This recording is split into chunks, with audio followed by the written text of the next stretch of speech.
Hello everybody, I'd like to welcome you to the YouTube channel. Today I'm going to be doing a quick review on Sense Token. The reason this video is going to be short is because they don't have their white paper out, so I'll break it up into two parts. So once they release their white paper, I will do a video on that. So let's get started with this though. Let's head over to the one pager that they provided. So what Sensei is basically trying to do is trying to empower the person, let the person monetize themselves. So Facebook, Twitter, and all their social medias, they monetize your data and what you say, and you have no power over that. So what Sensei is trying to do is help us get paid for all the conversations and intelligent posts that we contribute to the online community. I don't know how exactly that's going to work because we don't have the white paper, so we don't know the logistics of it, but it does, in theory, sound like a great idea. So they claim that they have about, how many users? 3 million users in their system and the Sensei network. They say the total addressable market in the Sensei ecosystem is 3.5 billion across messaging apps. So my question is to them is, what if Facebook, Twitter, or other social medias were like, no, you guys can't do this? Because wouldn't they want to monetize their own users? Why would they let some other company infiltrate that and monetize people when they have all the power? Like, why do they need Sensei? And why do they want them actually? Because they're taking money from them. That's more money that Facebook or Twitter can make, right? So scrolling up, let me get to their token structure. So 27.5 will be sold in a token sale, so that's about $6.8 million. And then same amount will be retained for the company. 15% for future development. I kind of wish that was a little higher, but that's around 3.75 million. And then 30% retained for the community's users and contributors. The reason I say I wish 15% was a little higher because they will need to put lots of money into this because they have a lot of competitors. So let's talk a little bit about the token sale. Their pre-sales already started. That's quite interesting to me, especially because they don't even have a white paper out. That's kind of a red flag in my book, but whatever. Their main token sale will start October 3rd, and then their public sale will close October 10th. I wish I could talk a little bit more about the technology of the Sense token, but right now I can't do that because the white paper's not out. But after the white paper's out, I'll obviously review that. You guys can tell that I have a bearish type of tone in this video, but that can change if the white paper turns out to be good.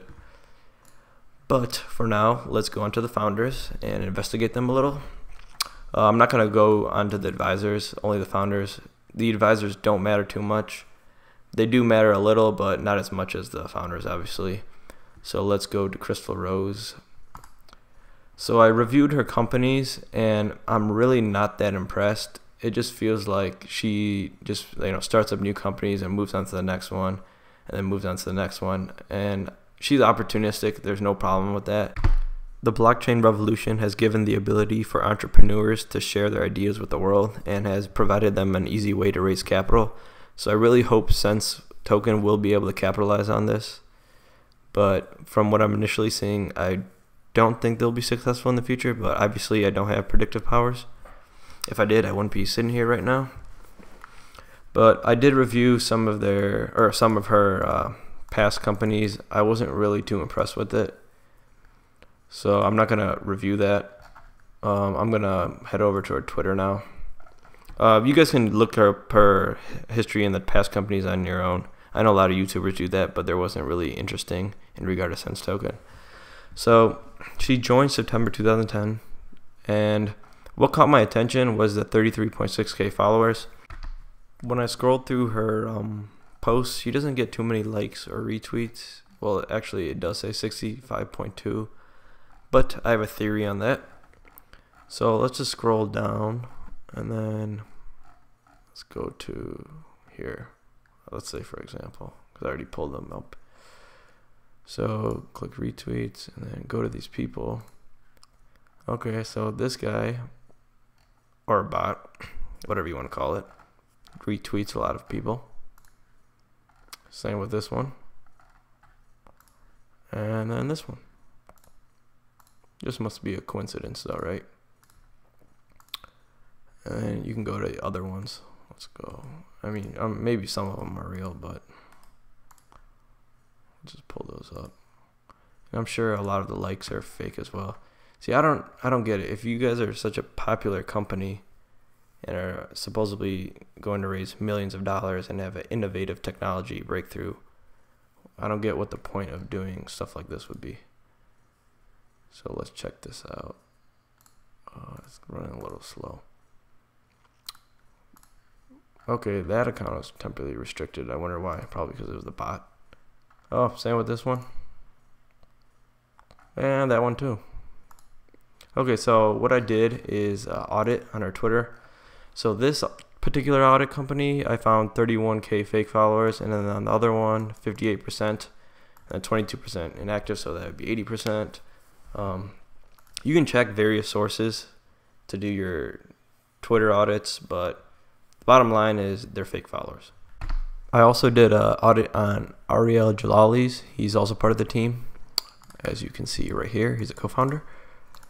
And his turned out okay. So 99% and then 59%. So he hasn't bought any fake followers. That's a great sign. But for Crystal Rose, the CEO, that might be problematic. But I'm just thinking out loud. I encourage you guys to do your own due diligence, but this is what I've initially found. I'm not spreading what you guys call FUD or any of that. Now you might understand a little why China and the United States want to protect investors and put harsher regulations on ICOs. And I'm not saying this one's a scam or anything. It's probably not. But these are some things that you want to look out for.